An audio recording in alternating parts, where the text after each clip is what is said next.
አሰላሙ አለይኩም ወራህመቱላሂ ወበረካቱሁ። ውድ ቤተሰቦች ሰብስክራይብ ያደረጋችሁ አበረታቱኝ።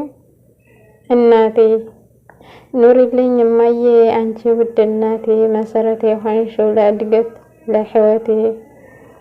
ሰላምሽ ይብዛልኝ እድሜሽን ጨምሮ፣ አንቺን ማን ይተካል ዓለምስ ተዝሮ። እማ አንቺ እኮ ትልቅ ስጦታ ነሽ፣ የማያልቀው ኒዕማ እዝነቱን የቸረሽ። በፀሐይ በብርድ ደፍተሽ ተንገላተሽ አሳድገሽኛል ካንቺም አስበልጠሽ።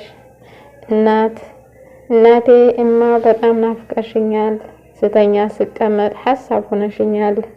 ውለታሽ አለብኝ መቼም የማልከፍለው፣ ጌታ ረብል ዓለሚን ጀዛሽን ይክፈለው። እማ እናቴ ዓለም ይሁን ላንቺ እድሜ ናፍቆትሽ በዝቶብኝ አየሁሽ በህልሜ። እማ ወድሻለሁ አልደጋግመውም፣ ውለታሽ ፍቅርሽን ማንም አይተካውም። ማናለኝ ያላንቺ አብረሽ አብሽሪ ባይ ከጎኔ፣ ናፍቆትሽ በዛና ተዘበራረቀ በህልሜም በውኔ። ከእቅፍሽ የለየኝ ያለማቱ ጌታ፣ በሰላም ላግኝሽ በሰላም በደስታ። ሰላም ያገናኘን በእልልታ በደስታ። እማ ሰላም ሆኜ ውድ ያላህ ስጦታ፣ ሁሌም ሰላም ሆኜ ውድ የኔ ስጦታ። እማ ወድሻለሁ ክብርና ፍቻ